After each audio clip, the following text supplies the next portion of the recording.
Welcome to US Rugby Happy Hour Live. Interviews with the biggest names in American rugby. The New England Free Jacks, Major League Rugby champions. One-on-one to score. Here are your hosts, Bill Baker and that other guy. All right. Hello, everybody. Welcome back to US Rugby Happy Hour Live. I'm Bill Baker. I keep on messing this up. That's John Fitzpatrick. The other guy. Yeah, the neon sign is flipped on. US Rugby Happy Hour Live is open. Welcome back, Fitzy. It's been a week. It's been a long week. It's been a How you doing? long week. Good, man. I mean, we're on the eve of the start of the Major League Rugby season. How about that? Gosh, did you think we were going to get here? With everything going on in the offseason, who knows what was going to happen? But, is there a game Friday night? No, there's not. Saturday afternoon. Old Glory DC, Nola Gold kicks us off 4 p.m. Eastern time. Oh, very nice. In DC? Last year there was a Friday night kickoff, I believe, which is fun. I love those Friday night games. I hope they do more of those this year. There's a good time. I love having 3 games, three days of games. It's always, more rugby the better, right? I agree, man. Can't beat anybody. So listen, we got a lot to talk about tonight. We've got MLR. This is kind of like an MLR preview show, 2024 MLR preview. USA Rugby preview as well. Lots of news came out recently about USA Rugby as well, men's and women's 7s, and of course 15s. And 15s is an ever-revolving wheel of information coming out. So before we get into that, before we talk more about that stuff, let's do a little business. All right, listeners, if you don't mind, please like, follow, and subscribe to this show, or subscribe either way, and copy the link and share with a friend. Also, reviews really help the show grow. Go ahead and drop them in there. Follow us on social media and visit Eagles Overseas and RugbyMorning.com for more. Also, if you are listening into the show either on Facebook, LinkedIn, Twitter, or YouTube, you can go ahead and drop some comments in the comments section, and you can ask questions of us or our guests tonight. Anything you want, go ahead and shoot away with that. You can even send us a recipe for your favorite donut holes. But drop it in there, and we're going to have a good time talking tonight, just right away back and forth. Fitzy, let's just jump into it. Obviously, the end. No, you know what? Hold on. Let's back up a second. You're going to start your week off on a loss. I'm just going to warn you right now. Oh, you're picking Nola Gold to beat Old Glory DC? I'm picking Eagles Overseas to beat Rugby Morning in the Fantasy Ruckers Week 1 head-to-head. Yeah. Bill. Sadly, Bill. No, that's not happening. You're gonna go one. We'll go 1 for 1 this weekend, and that's it. That's it. So Free Jacks win, but I lose. No, you beat me in fantasy, but Anthem will beat the Free Jacks. All right, good night, everybody. Cut this guy off. He's had too much already. Well, last year I did beat you in our first matchup, but then you got the better of me later in the year, and you finished a lot higher than I did anyway. So it's a marathon, not a sprint. Well, you had the unfortunate injury to Riekert Hadding, who was Yes. steamrolling everyone for the first 5 or 6 weeks of the MLR season, and then fortunately got injured, and then your team, like a house of cards, just came crumbling down. Well, he's healthy, knock on wood, and we're going to talk a little more about injuries in a little bit, but let's talk about the offseason first. Major League Rugby, a bit of a tumultuous, if I said that word right, offseason. Let's just kick it off. New York and Toronto folded. Toronto didn't surprise me. New York did surprise me. What are your thoughts on those? Yeah, we've covered this ground before, but just high level, just sad, unfortunate what happened in Toronto with the passing of Bill Webb and the group there just not being able to keep it together and keep a team in MLR. It's unfortunate that Rugby Canada wasn't able to maybe swoop in and try and figure things out. I know unions are cash strapped. Of course, we see what's going on in the Premiership. Super Rugby, the Melbourne Rebels are leaving, and they're going to pick up your Corways from Argentina again. So, Right. I get it. There's issues going around, but CVC partners, there's money starting to flow into rugby. But so unfortunate that they couldn't figure things out in Toronto. Go ahead. Right. No, sorry. But you know how it is when some doors close, other doors open. So now Miami's coming in, RFC LA is coming in, and now Anthem as well. And we're going to dig a little deeper into LA, Anthem, and Miami a bit too. But I'm excited about these 3. I think already what I've seen from LA in the social media as well, I think it's just not some quickly put together team maybe like Anthem is. I mean, I think they're going to be legit. Will they win a lot of games? Who knows? The season will tell. Yeah, I think optimistic about RFC LA only because the ownership group, seasoned rugby operators, they Hmm. oversee, they run Tel Aviv and Rugby Europe Cup over there. I think they came in second place in that competition. I could have it wrong, but they know a way around putting together a solid roster and marketing and all that stuff. So, and look, it's LA. I mean, all you have to do is, I'm not saying you copy what the LA Giltinis did, but they had fun. That was a fun squad to watch. Yeah. That was a fun style of rugby that we played in a town like Los Angeles. You kind of need some of that glitz and glam, and that might not necessarily go well with rugby, hand in hand with rugby, but we got to try things a little bit differently. So I'm excited to see what they're going to do. I would be surprised if they finish 500. I think their record will be a little under that, but I don't think they'll be. I Yeah. don't think they'll be winless in their in their first season in LA. Yeah, 100%, 100%. And then finally in offseason, a big news later in the offseason was the MLR and USRPA agreement. We had Mason Peterson on not long ago. Really excited about that agreement. The union now is established, whatever you want to call it. Lots of hard work, some Savetta, Campbell, Matina, whoever else has been involved in that. So I think that's great news for MLR and for the players. I guess time will tell what that really means for them, really, and also, I think when we get someone on the show again, we can talk about, how did that work really with RFC LA, players moving off, losing New York. I guess we're going to find out more as time goes, right? Yeah, I think it's professional sports these days. The union is part of that. That's part of just the whole sports industrial complex. So Yeah. I think that was a missing piece. And there's some pros and cons to it. I don't want to get into that, but I think it's a good step forward. What I'm most excited about is probably more of the off the field commercial opportunities that could potentially arise for players, more player marketing, more licensed products, the stuff that fans and other sports leagues collect, the bobbleheads, the trading cards, the jerseys, the name and number t-shirts, the posters, all of that stuff is down the line when you have an organization like USRPA representing the group as a collective, and they can actually go out and work with companies to start put their IP on products. So to me, I'm most excited about that because that's really where you can start to tap into the younger fandom that is needed to really grow this thing. 100%. All right, we're going to jump a little forward. We have someone actually going to join us in a second. Believe it or not, someone actually knows a little more about MLR news. All right, it's not a Free Jazz guy yet. All right, not yet. But he knows obviously a lot more than any of us does about any team. But we're going to bring in the MLR stats guru. Some would say legend of the stats. When I say some, I mean me, pretty much. So let's welcome James Daly. How are you, James? Bill, how Fitzy? You're very generous there, Bill. Probably a bit too generous, but well, we got to start somewhere.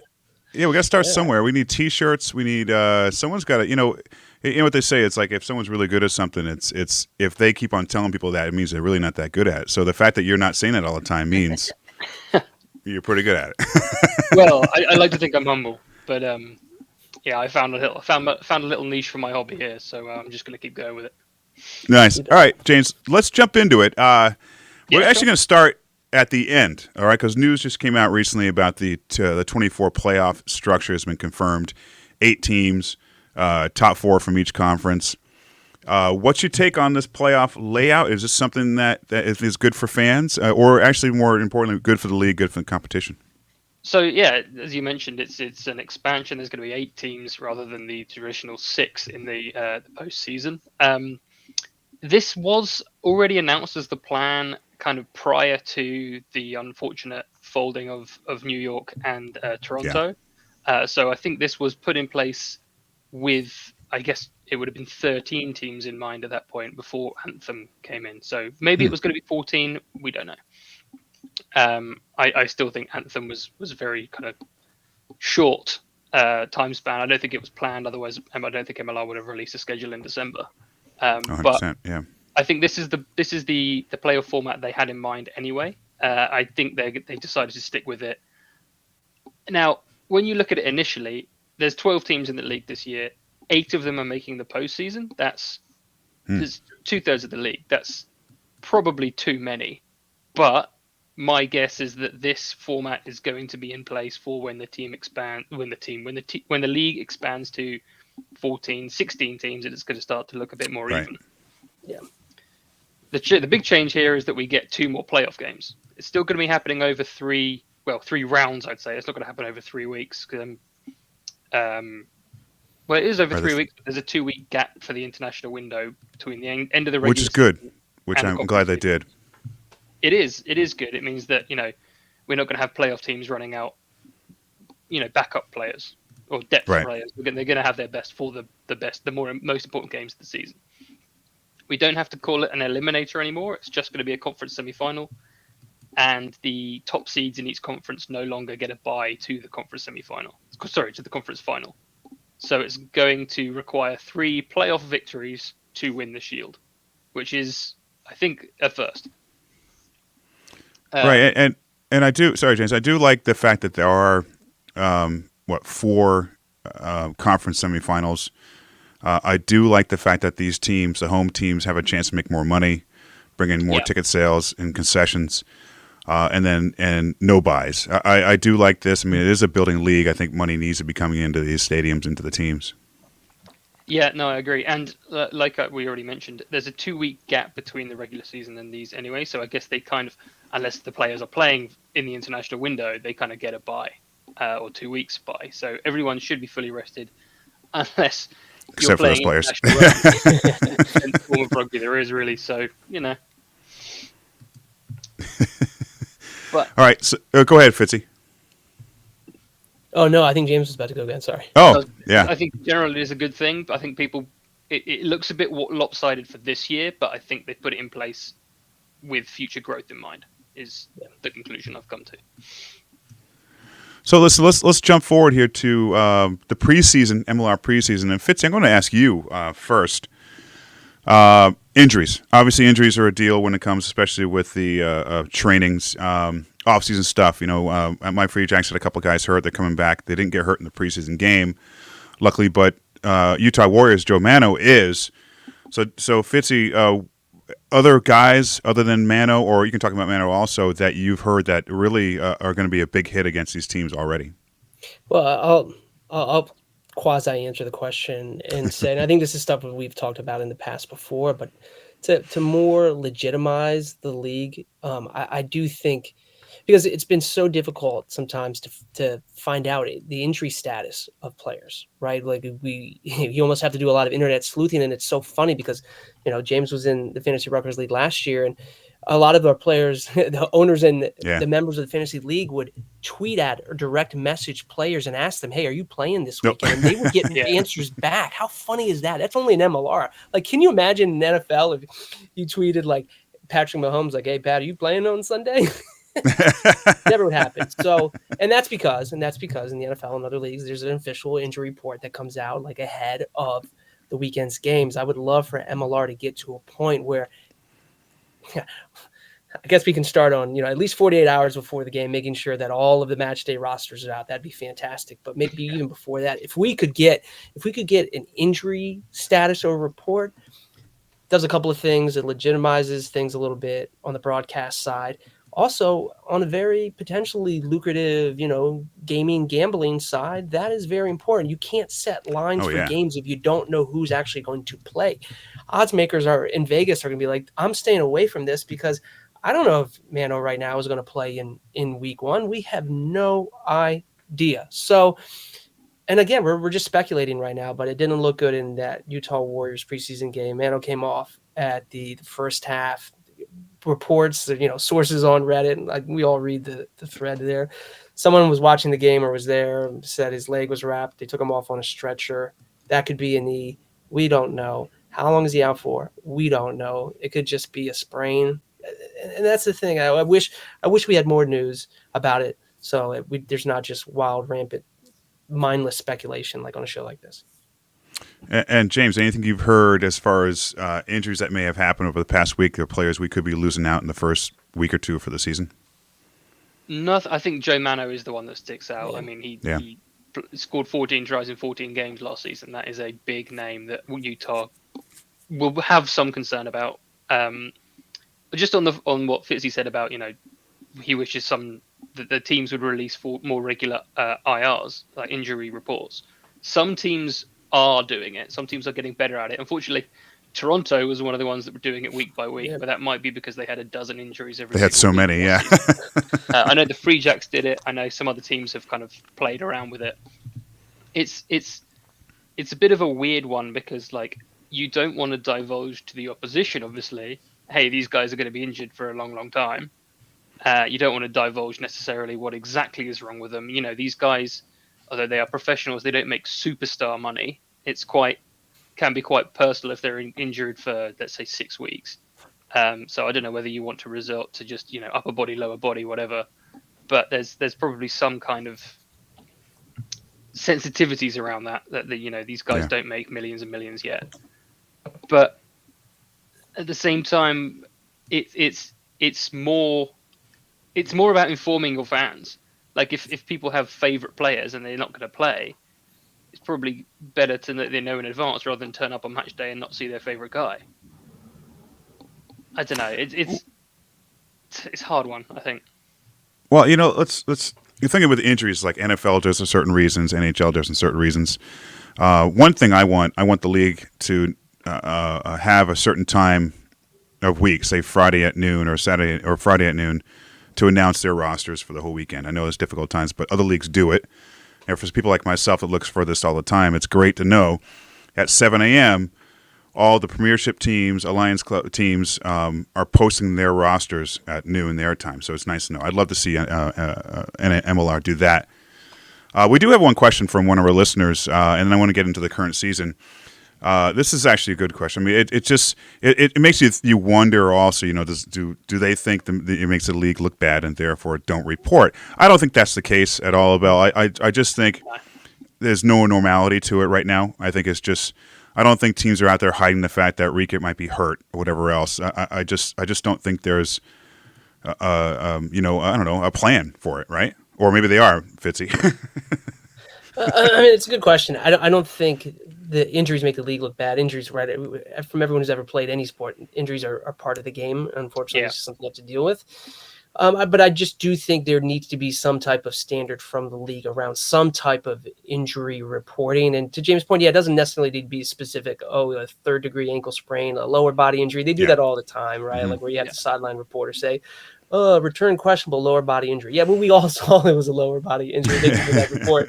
But, at some type of standardization just around injury reports. And, I'm not saying let's copy what the NFL does, but they do have, 90 minutes before kickoff, whether or not a guy is going to be probable, questionable, doubtful, or out. And I kind of like that because that gives you a better sense of, whether or not someone's going to play. So something along those lines, if we can inch closer to that, that's great. And James, I love how some teams are doing that themselves, and that's great. But I do think there needs to be some standardization of that. No, I completely agree. There should be. The only thing I could think of about like having a hard deadline is, what if someone gets injured in pre-game warm-up? That's going to be significantly, that could be 5 minutes before kickoff. Yeah. Well, not 5 minutes, but you know what I mean. All right, let's jump forward to the season. Before we do that, though, listeners, if you're on YouTube, Facebook, Twitter, LinkedIn, a couple of those, I'm not sure which ones, drop comments in the comment sections, questions, comments for us. You can talk about how nice my shirt is, whatever, or the Rugby Atlanta shirt's awesome. Drop them in there. We just showed one a minute ago. Nicely done. All right, going into this season, let's first talk about this. And I think, we're going to talk about Anthem. We're going to talk Miami, Dallas, that kind of stuff. These are the biggest storylines going into the season. But one for me and a few other people are the New England Free Jacks, or whoever wins last year's championship. We always ask, what's their, can they repeat? What's the possibility of the Free Jacks repeating over possibly San Diego again, or Seattle, or whoever? We'll talk about who will be there with them if they get that far. But when I was digging up a little more research, and I know a little too much about this, obviously, because I'm a homer, but I love the way the Free Jacks celebrated last year. And in a town like Boston, it's extremely easy to get involved in the whole sports scene. Like this is, Kyle Sekera with Milan Lucic from the Bruins. He got a chance to throw out the opening pitch after winning this. I would have chosen better shorts, but that's Kyle. Captain out there throwing the opening pitch. pregame at the Patriots game. I love the way the Free Jacks do this. The other teams might have also. I didn't see that, but I just love the whole victory parade idea, and I think the community really has taken in this team of the New England Free Jacks. So real quick, first of all, I'm going to go to you guys first. James, you know the rosters for the Free Jacks. You know the teams they added, the players they added. You know the coaching they've kept. Is this their league to lose? You know, aren't they? They're obviously the favorites because they won it and they haven't lost a lot of players. I mean, their expectations should be to win it again. They've done it. They've been there. I think it's going to be hard to surpass a 14-2 regular season. You know, only one team's done that in history, and that was San Diego last year. And I mean, coming into 2023, I think San Diego were the team to beat, and Free Jacks did that. I think they might step back, but I think they're going to easily make the playoffs. And you know, apart from one hiccup in what was it, 2022 against New York, they haven't looked like losing. So I think they are the team to beat this season. They definitely are the team to beat in the Eastern Conference. I think the Eastern Conference is easily theirs. Fitzy? I'll quibble with easily. The Free Jacks, the Free Jacks certainly pole position in the Eastern Conference, and their expectations should be to be the number one seed in the Eastern Conference. I think the other teams in the Eastern Conference have improved. I do think Old Glory will be better. I think Nola Gold will be competitive. Remains to be seen what we'll see out of Anthem, but the Miami will be an interesting team to watch. If you look at what New England did in the offseason, certainly some key departures, but the players that they brought back on, or at least new signings, right? Kyle Bailey, taking him from OGDC. I really liked Kyle Bailey. Martin Segrin, the Chile captain. I think he's a stud. Yeah, Patros obviously is back, and the simple fact that Scott Matthew, the head coach, returns. Right, you've seen in other teams where the coach of a winning team kind of jumps on and moves to a different opportunity. One, probably because of better pay, or two, just because it is so hard to repeat. But this is a little bit different this year. Like I fully expect the New England Free Jacks to be back in that Eastern Conference final. Who they meet, if they make it to the MLR championship, we'll see, because that Western Conference is so stacked. But right now I would put New England a clear shot at the number one seed in the Eastern Conference. Well, we have someone who doesn't think that they might get there. We have someone who definitely thinks they will get there, and no introduction needed. He just had it up there. He has his own graphics team. Jacks Rangers, Phil Harris. How you doing, Phil? Pretty good. Great to see you, Bill. Always a pleasure. James Dealey, great to see you, my friend. I hate to hear about Toronto, but I'm so glad that you're continuing the MLR stats. And Fitzy, here you are. You still got my jersey, pal. We're about to put a hit out on you with Whitey Bulger's old crew. So get that back up to me at some point, or some bad things might be coming your way. Come down and get it. All right, Phil, you heard our opinions. You heard their opinions on this. Give us a little insight on the Free Jacks offseason. We talked about a couple of their additions to the team, their insights on additions, and why you feel like they definitely will win it again. I mean, they've retained 65% of the championship-winning roster, right? That's historically high in MLR.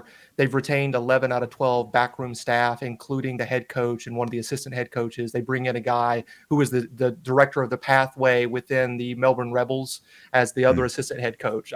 So, I mean, it's a absolute wealth of coaches and players that the New England Free Jacks have. The depth on this team is absolutely insane.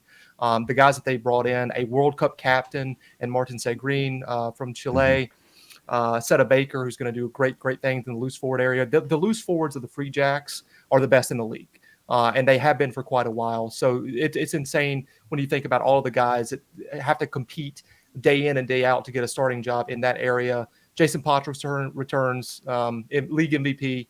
Ian Conradi somehow is still with the Free Jacks. Like, I don't understand how some team in England or somewhere else didn't pick this guy up. Like, what is the scouting network around the world? It's not very good if Ian Conradi is still here.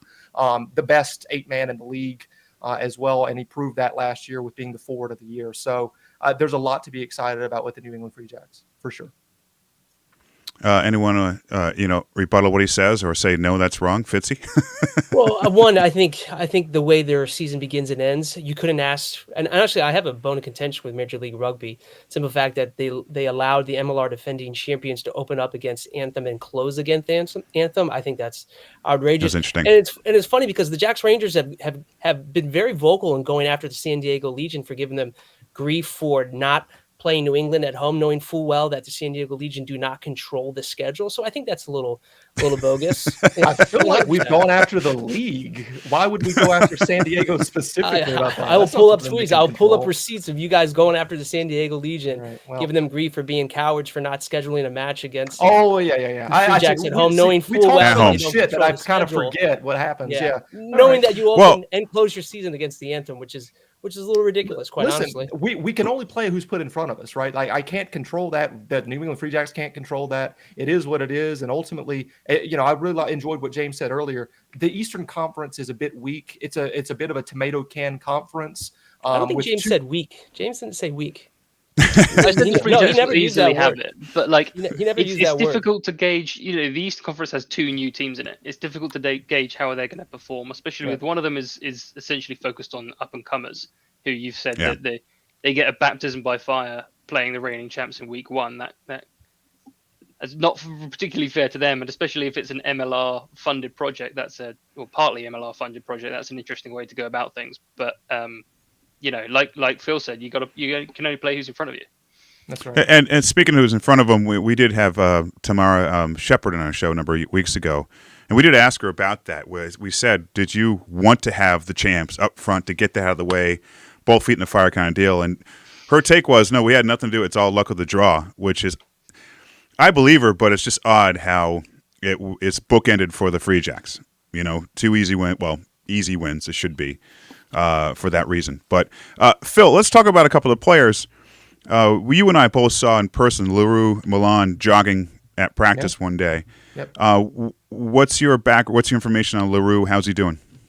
He will not be making the trip to Charlotte, but he's one of those guys that's just really blessed with excellent recovery. That's what Scott Matthews said. If you check out our episode with Scott just a couple episodes back, he talks about for about a minute and a half with regard to Leroux's recovery, and it's going extremely well. I talked to Leroux myself, and it sounds like he's getting there. Like there's no setbacks at this point, so he should be available in the coming weeks, which is very encouraging because he's definitely one of the star players in that back line. Absolutely, and nasty injury. Oh, yeah. It could have been a lot worse, right? And it's one of those things like, he's blessed that he's able to recover quickly. That's what Scott was saying. It's really impressive to see his recovery. So that's great. All right. Phil Harris from Jacks Rangers. Buddy, good luck this season with the Free Jacks, and I will see you in Charlotte in a couple days. Yes, you will. Goodbye to everybody except for John. Bye. Huzzah. Phil. Huzzah. All right, guys. That, like I said, was Phil Harris, a drop-in guest who is the expert podcast host of the Jacks Rangers, the New England Free Jacks official podcast. But we'll go with that anyway. All right, guys, let's move forward. Let's go to the champs, to the team they're going to face first, the youngest team in the league, Anthem Carolina, Anthem Rugby Carolina, whatever their name is. James, I'm excited. I'm excited about this team. I mean, I'm not excited because they're going to win games. I'm excited because what this could mean to the future of USA Rugby or for these guys. Jake Turnbull was on the show, and he's the senior guy on the team, and he's excited about it too. He says there's some studs out there on that team. There's some great athletes like Davis Still. Give us your take on this team, James. Well, I think you should be excited now that it's been controversial. I mean, we already discussed, do we think this was last minute? I think it was definitely last minute. I think it kind of came about in about 2 or 3 weeks, to be quite honest with you. And I think that MLR were kind of pushed into it. But credit to them, they've made it happen. It's come to fruition. They're playing this year. Right. It's a fantastic idea, and it's got essentially 2 World Cup cycles to build to aim for 2031. Their objective is not going to be let's win the Shield this year. It would be some sort of legendary if it does happen, but they're building they're building a squad of players that are going to represent the USA in 2031. Now they're going to have a test in 2027 and the run up to qualifying in 2027. But this is just getting the ball rolling. The expectations should not be go 500. The expectations should be develop players. Now, I don't want to see a Norton 16 season. That's not fun for anyone. No. I want to see them pick up a couple of wins. I'm not sure who they could come against, to be quite honest with you, but who knows? There are, like I said, there are 3 new teams. It's hard to gauge. We know the players on paper. We know the teams on paper. It's hard to gauge how they're going to meld and work together on the field. But at the end of the day, ignore the results this year. I'm not particularly optimistic for that, but I am very optimistic for this project and where it's going to go. There is no downside, to be quite honest with you, especially if you live in Charlotte. We've got a pro team now. Congratulations. I just lost mine. Good for you. Yeah, a few towns did. Actually, a bunch of people I've talked to in Charlotte, who I'm going to see this weekend, I bugged them with rugby since I started working with them 15 years ago. And they finally have a team, and I asked them, "You guys going to the games?" Of course we are. We can't get your voice out of our head about rugby, so we have to go. Fitz, I'm going to go to you now. Oh. Yeah, I know it. Fitz, let's go to you. Let's go to South Beach. I mean, seriously, let's go to South Beach right now. Let's get the hell out of here. A team with amazing uniforms, bright colors. Yes, apparently the newest powerhouse in Miami. I wouldn't call Miami Dolphins a powerhouse or a Heat right now, or the Marlins. Well, Marlins are pretty good, but anyway. Well, are you excited about Miami? I mean, I'm kind of am. There's some good players in this team. Yeah, 100%. I mean, you can look down this roster, and I'll name just a couple of them, but like Ben Bonasso, Cap Deagle, Eric Naposki, he's a talent. Manuel Ardao, who a Uruguayan flanker, who I think number of tackles and breakdown steals, he's going to be fun to watch. Felipe Echeverria, a lot of these names, I may not be necessarily pronouncing correctly, but I think there's that real strong South American influence or influx, whether it's Argentinian, Uruguayan, which again, that part of the world in rugby is really coming on, and that is great to see. And look, Miami is a fun town, and I'm glad that the team really kind of leaned into that maybe Miami Vice vibe, if you will.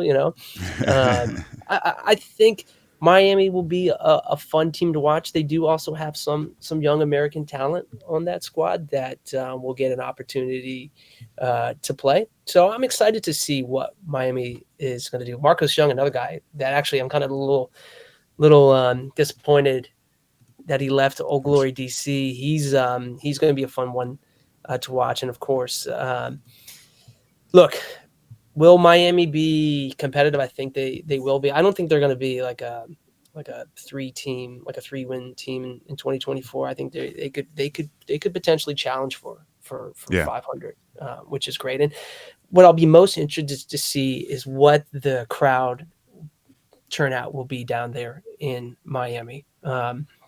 We've known that other sports have had some challenges in Miami, in Major League Baseball. I mean, the Marlins, huge monster of a stadium. They never sell it out. The only time they've ever really sold out that stadium was for the World Baseball Classic, Series. Right? The World Baseball Classic, right? When like Puerto Rico and Venezuela and others were playing in there, sold out and loud, right? Which is great to see. Certainly, Messi down in Miami, and they're right in that same complex there. There's something exciting about potentially seeing a Messi sighting at a Major League Rugby game. How freaking cool would that be? Yeah. So I think there's a lot of just like fun stuff that's happening in Miami that hopefully they can tap into that. So yeah, of course, excited for what Miami will bring to MLR this year.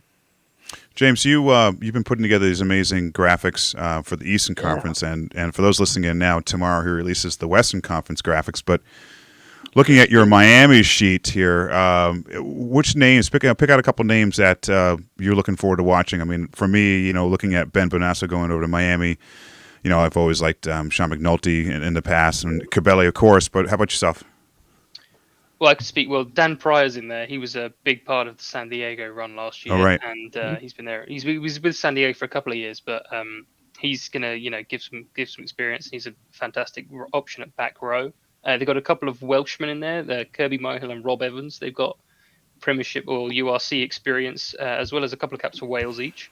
So, there's talent there. There's got a few Canadians in there. Shane O'Leary was fly half for the Arrows last season. Avery Oiterman is a threat on the wing. He came back last season, but was an absolute machine in 2019 for the Arrows. As well as Giuseppe Toit, who's Canadian international, who played with the Arrows and then went to university last season, but has now returned to MLR with Miami. I don't think Miami has any problem in attracting players down to Florida. There's some big names in there, some Argentinians. Obviously, the ownership is Argentinian, and it's good to see a few Uruguayans sprinkled in there as well. Oh yeah. But I do think there's Ben Bonasso. I think is a huge pull for them. He's obviously Argentinian and American. He's playing for New York last season, well, for the last couple of years. He was a big get, and my understanding is he actually moved there before the New York news. So it was his choice rather than anything else, which I think is important. Bill, one player that I just want to call out here. I don't know if he flew under the radar, but the scrum half, Damian Morley, I think is interesting. Oh, yeah. Because he he grew up I believe started playing rugby in like New York City or Xavier High School, the well-known rugby program where a couple players came from there. Yeah, Mike Petrie, I believe, played and may have been a coach at one point, but he, I believe, won some scholarship, was playing over in France, was playing in South Africa. Now he's in MLR. I mean, that's just a name to keep tabs on as a potential Eagle scrum half to be. I'd be interested to see if he can get on the field. I mean, he's got a lot of big names ahead of him wearing that number 9 jersey, so it'd be interesting to see if he's able to get on the field. But if he can steal some minutes here and there, it'd be fun to see how he develops. Yeah, I'm trying to think off the top of my head which club he was with in France. It might have been Papillon or Toulouse. Toulouse. Yes, thank you. Academy level. So I don't remember how much he was playing for them, but I mean, he should get some playing time with this team, hopefully. Off the bench at least, but yeah, and speaking of guys like Morley, I'd love to see a few others coming back. And I know you guys make fun of me because I had to change the name of my whole social media thing. But Maafu, his brother is playing for Anthem. Maybe he's actually starting to get he's getting starts now with Biarritz. A few other players there as well. And we saw the Harlequins player Akeem signed recently with I forget who it was. Dallas. Yep. And thank you for the segue there, James. Let's talk Dallas. No problem. And we're going to keep with you, James. This is, in my mind, a very improved team going into 24. From the get-go, just recently announced the captains of Sangola and Geronimo Gomez Vara. I think very good choices. Gola really came to his own last year. Loves playing the game, and obviously is going to highlight with the USA Eagles at some point too.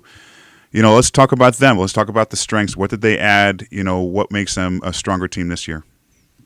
Sure. Well, I mean, first off, congrats to Sam Gola. He's an MLR captain in his second season after a Rookie of the Year campaign. That's very impressive. I think I agree with you, Bill. They are a much improved team. They didn't have a good first season. They had a relatively good season last year, but still not particularly good. They did win a couple games, which is a step forward. But this year, I think they've really taken a step. I mean, you just mentioned Makeen Ali Khan from the Harlequins, who played in the Premiership Rugby Cup for Harlequins. He's US eligible, importantly, so he'll count as domestic, and he's only 22 as well. So I think he's one to watch. Ronan Foley, the Canadian eligible Irishman, so he's also domestic, but he's an absolute machine. He was for Seattle last year, really stepped up when Hatting was injured, and he was great for the Arrows the year before that. Another Welshman, Ben Fry as well. He's a great pickup for Dallas. Let's just run down this list. Joeli Tikoi-Suva, which was sort of a surprise. He was apparently on the. Was he the one that was on the San Diego roster last year, but nobody knew? And then there was a trade from Dallas to San Diego, and everyone was like, "Oh, okay, I guess he was playing for San Diego." Didn't get any game time, didn't get announced or anything, but he's now with Dallas, and he was good when he played for NOLA, so we'll see. Yeah. No, I like what I've seen so far this offseason, and they've I remember one point they had a lot of USA qualified players who sticking to that route, and now they're adding in some other talent around those USA qualified players. I don't think they're going to be a pushover this year. Not that they were last year, but I definitely think they're improving. They're going the right direction that all MLR teams should do. Fitzy, Yeah. next year after, where, and you, James, also, your opinion, where is the next franchise coming from? It's not going to be Mexico City, right? I mean, do you remember a couple of years ago when it was going to be Hawaii? It was going to be Honolulu, Hawaii. And, Well, a Super Rugby team in Hawaii also. St. Yeah. Louis as well. There was a St. Louis, the Bombers. Yeah. Louis.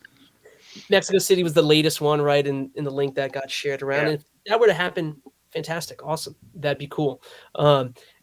If you're playing for Mexico, you're of Mexican descent. I mean, you're not qualifying as domestic, right? But why not though, right? Because Canada is just north of the U.S. and Mexico is just south, if I know my geography at all.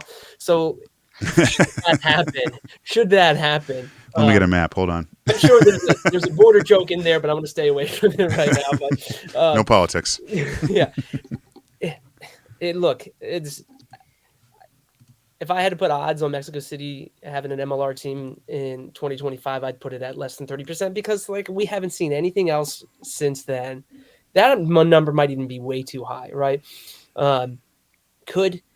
Is it more likely that someone gets it together in New York? Maybe, if you listen to a couple of interviews, the owner of Asian Balfour, the Seattle Seawolves owner, he seemed pretty adamant that hey, New York's going to come back online. He even seemed to think that, Toronto could potentially come back, and James could probably speak more to that. Fingers crossed. So if Mexico City comes online, fantastic. But, there's other hotbeds in and around at least the U.S. where I could rip off 3 or 4 cities where there's a good rugby culture, where it just takes a pool of owners who've got some deep pockets and an understanding that this is a long-term play and knowing that they're going to probably lose money year after year after year after year until there's a big media rights contract that comes down the line. And it might be a little bit. Well, I think we're either going to be in Fargo, North Dakota, or Vancouver Swans. I did see the Vancouver Swans. There's also the Vancouver Highlanders up there, which we're not quite sure what they're doing yet. There's quite a lot of movement up there. They picked up some good names. They picked up a few Arrows names of some of former Seawolves as well. I'd be interested to see what this Rugby Players Challenge is that they're doing. Thank you so much for mentioning that the Arrows might be back. I did see a post from their academy saying they're still planning a 2024 season, so there's still something there. Awesome. But maybe not at MLR level. We'll have to wait and see. One place that I actually haven't heard anything about, and I'm kind of surprised at, is Ohio. The Aviators, in that they were in pro rugby, precursor to MLR. I think Rickard Hatting played there, as well as a few others. They haven't really made any ground into, they haven't really said they're going to commit to anything like that, joining MLR, but it is a hotbed of rugby in the US, and that's somewhere I would like to see it expand to, because it's not that far from Toronto, and I can drive down, to be honest. There you go. Have you actually been to Atlanta? No. Oh. Hey, it doesn't matter. You're supporting MLR with that uniform. Like it. Sorry, Bill. It's a collector's item. I will say, James, when you were, and I love the Twitter poll you were doing to try and get people to vote on what team to cheer for, and I was definitely trying to rig the crap out of it. There were a couple of teams I was like, I cannot have James cheering for certain teams. One team in particular. And they almost won, but they squeaked. There was an upset, and I tried my damnedest to make sure that everyone who had an X account voted for the other team, and sure enough, they won. So I'm not taking credit for the fact that the Free Jacks are not the team you're cheering for, but I'm going to take credit for it. Yeah, I'm not sure how much there was strategic voting there in that, the Jacks Rangers have kind of riled up every other fan base, and I think every other fan base may have teamed up on them. 100%. I got to look at a list. I want to know if every MLR team has somebody like Fitzy and his partner there who does. Is there like an official, not official from the team, but like an official MLR team podcast? Does every team have one? You know, I only know of a couple, so hopefully it gets there. Yeah, we'll work on that. Fan-run ones. I think the Seawolves did run an official one for a bit years ago. I don't think that.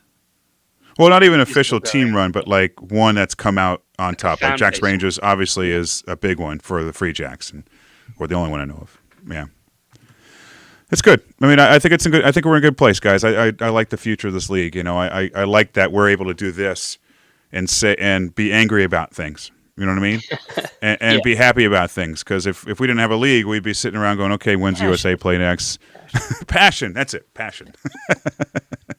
All right, listen. Something nice to. I don't have to worry too much about Rugby Canada, which isn't particularly optimistic about anything to do with that. Darn, that was going to be our next segment. Team, that's fine. Women are doing great. Yeah. All right, James, we're going to let you go. James Deal, everybody. He is the MLR stats guru and our legend of the stats. I think there's another phrase we can make up, like Children of the Corn kind of thing, like stat. I don't know. Whatever. We'll figure it out. I'll let you work on that, Bill. James, thanks so much, and we will get you back on here soon to talk more MLR. Sure thing. Thanks, guys. Good to see you, Bill. Good to see you, Fitzy. Cheers. Yeah. Yeah, children of the stats. Children of the Corn. I don't know. We'll get there. that might make the cutting room floor down. Yeah. There's no editing. Not this show. Obviously. All right, Fitz, we got a little more time here. Let's jump. Yeah. Let's go right into USA Rugby. All right. You take it from here. We got sevens this weekend. What are we looking at? Yeah, for the first time in LA, both the men and women will be competing, which is awesome to see. Obviously, last weekend they were in Vancouver. The men performed pretty well, just missed out on the top three. They got fourth. USA women, I think, we talked with Emily Bidewell a couple of days before the Vancouver one, and she talked about these 2 weekends being, the really focus on performance.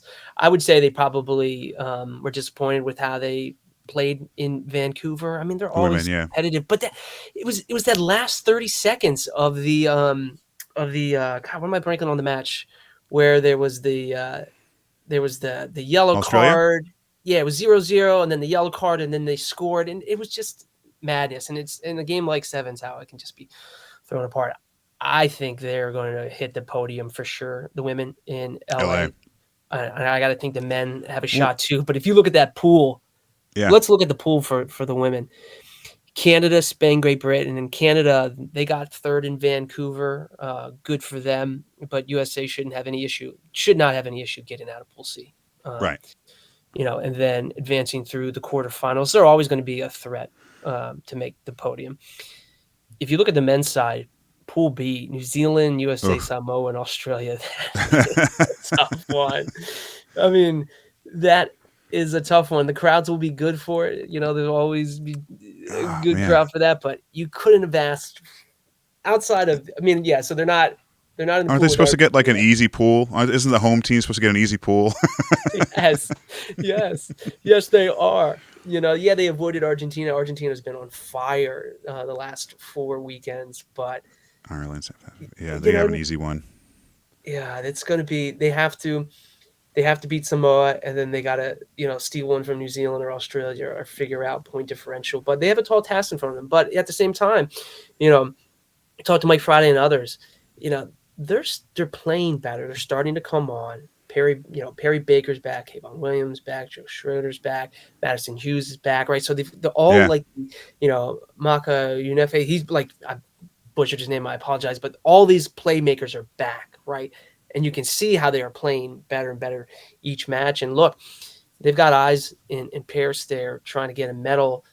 This would be a great opportunity to show the world, like, hey, the dogs are here in LA on home soil against New Zealand, Samoa, and Australia. Tough challenge. I mean, I'm excited to see what's going to happen. And I'm actually excited about this weekend for a couple of reasons. One, the sevens, but then MLR sharing the same field, which it looks like RFCLA is doing it again later with one of either USA men or women. I forget which one. Women. Same weekend, The same Canada, women. April 28th. Yeah. I like that idea. I really do. There's really no reason why, if we don't have to. I mean, let's say a team, San Diego has 10,000 fans. They don't really need to be piggybacking on anybody else. But whether it's the women's league here in the United States, domestic league, or MLR, why not? Why not try to piggyback off of these fans? It just makes it a bigger spectacle. It just doesn't hurt. Couple points on that. One, I do think, and I hope it happens, I do think there's a chance that there could be a new MLR single game attendance record set on the RFC, their very first match in franchise history. If that crowd sticks around from LA Sevens, you got to think there's going to be 15, 18, 20,000 there for the finals, right? You would hope 25. Rosy picture, 25,000. I think the stadium holds just under 30, maybe 29,000, 28. Right. If you have, let's say you have 23,000 fans to watch the finals, right? Okay, you're going to have some people leave because of family stuff, but if you could have 13,000 stick around, you're really close to that MLR attendance record. How cool would that be? How's it? What's the schedule like though? How is that day schedule like?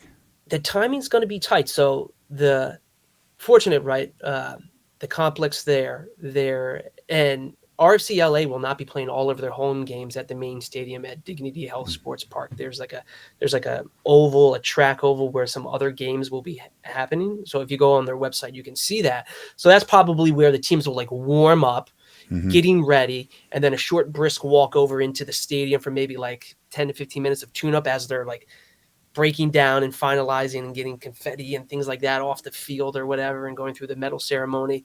Get that off, and then we've got a Major League Rugby game. So I would suspect 45 minutes to an hour. Oh, so it's after the gold medal match. Yeah, it's. I don't understand. Okay, that's great. I mean, there'd be a lot of drunk Sevens fans there, but why not? It makes it rowdier. That's what I mean. Yeah. So people all wearing USA gear. I mean, it's just the party atmosphere. The only thing better than that would be after the old Las Vegas Sevens, because that was crazy crowd. Yeah. No, I'm excited about it. I think it's awesome. I hope I hope you're right. I hope it's a record. That would be amazing. Right. Doesn't matter if it's organic or not. It's a rugby crowd, right? Yes. More eyes. Jumping forward, where are we next? LA will host USA Women versus Canada April 28th, and we also have USA Men versus Canada August 31st for two separate tournaments. Obviously, Pacific Nations Cup for the men. I'm pumped. Again, more games. This is when is this? Later. Oh, this is men are in August, and women are in. Is this one I'm looking at? April, May. Yeah, that April, May. It's all the men's stuff right here. Pac Nations. Yeah, the Pacific 4 Series is that April, May window for the women. Now, I do hope, this is not a bad thing for East Coast people, because we know, or we have heard, there will be matches on the East Coast. Nothing official has come out, but they're definitely. We already know that Scotland and Romania will be in North America around that time, and they're not just playing Canada.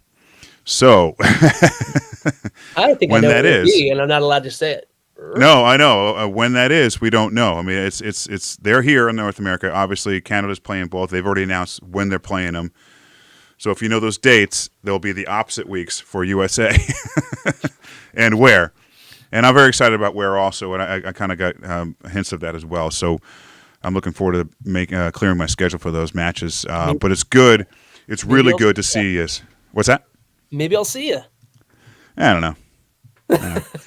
I'll bring that Phil guy down from wherever he's from. Yeah. Pacific Nations news came out. We were just talking about. That's the initial schedule right here. The dates are not exact, but obviously we have USA Canada in LA, Canada Japan early on, and then USA Japan in Japan. So let's go to that game. Let's go to that match. That's not that far to get to. Let's go out there. Let's fly out there.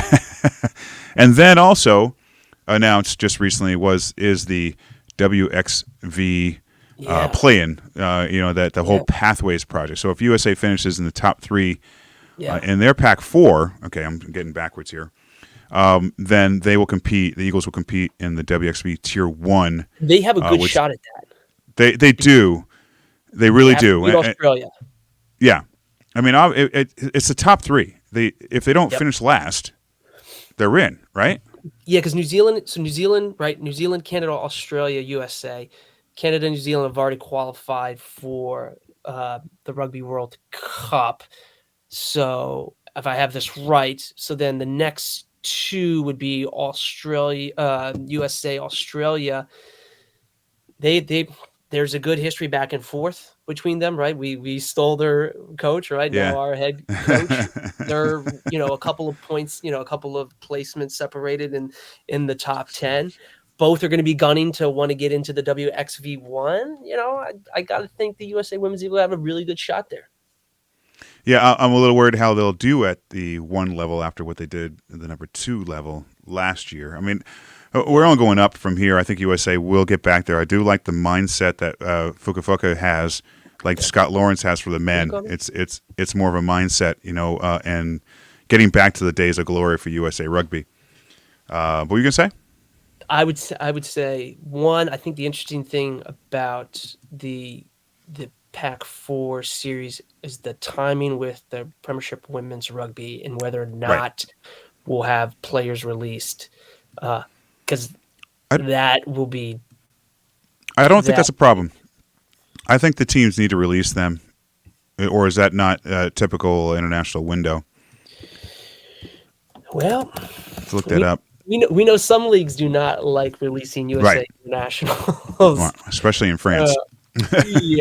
Yeah, that's exactly who I was. The top 14. Yeah, I think they're okay. I mean, we only have one Eagle playing in France, although I have not seen her show up. She's actually in the ID camp in Charlotte right now. This week she was supposed to be. I thought she was going to be in. Was it Paris Pink Panthers? Aau is her last name, I believe. AAU.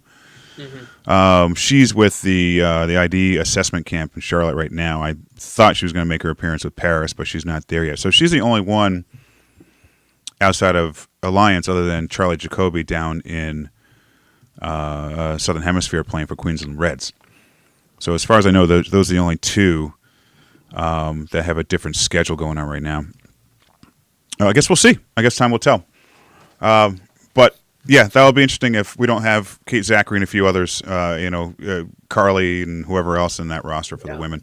Yeah. And then men, of course, like we mentioned earlier, the 2-week window during in the opening of the playoffs to allow those Eagles to get out there and not suffer with the MLR sides. Although when they get back, they might be all beat up and not wanting to play. Anyway, that's it. Fitzy, anything else you want to add? No, have fun on your trip down to Charlotte to watch the Anthem take on the Free Jacks. That should be a lot of fun. And folks can probably see some of you'll be doing some interviews and stuff. Will you be releasing some in real time this weekend? Depends. It's a rugby weekend, so obviously a beer or two might be involved. No, the plan is pregame on Sunday night. It's a 7:00 game. About 4:00 or so, I'm going to start conducting interviews with Scott Lawrence, Alama, the head coach for the Anthem, a few other people, a couple people from the Free Jacks, mostly Anthem related, USA related people. Most likely that's going to be released during the week, either little bits or a full on show, depending on what I can get together in time for maybe even Sunday night for Wednesday night for this. But yeah, it'll be a great time. I'll be at a club game on Saturday, Atlanta versus Charlotte, and all kinds of stuff. So yeah, I'm looking forward to it. It's a great time, and I'm excited about this weekend and see where this team goes. How much are the Free Jacks going to win by? I'm going to say at least 40. It's the first game. Who knows how rusty they are. I mean, the team they put out against Dallas wasn't really their first side, let's say. Definitely were a lot of guys out there that probably won't be playing a lot. That's not taking away Dallas's win, but it is what it is. Can I interest you in a trade for David Still? Because I kind of want him on my squad. That was a late round pickup that could win me the whole thing. He was next. He was next on my list. I was ready to fire away. Yeah, I remember seeing that text from you. No time. I keep on popping up other things. And you were the only person. I was like, who's going to take David Still? No one else knows him. It was like you, right? I was like, I swear, Bill takes David Still. All right, listeners, Thank you so much for tuning in tonight. Please like, follow, and subscribe. Share the show with your friends. Check us out at Eagles Overseas and at Rugby Morning on most social media channels. Those listening in, those who gave us comments and questions, thank you so much. It helps out quite a bit because you run out of things to say. So that said, Fitzy, have a great night, have a great weekend, and we will talk again soon. And thanks everyone again for tuning in. Cheers.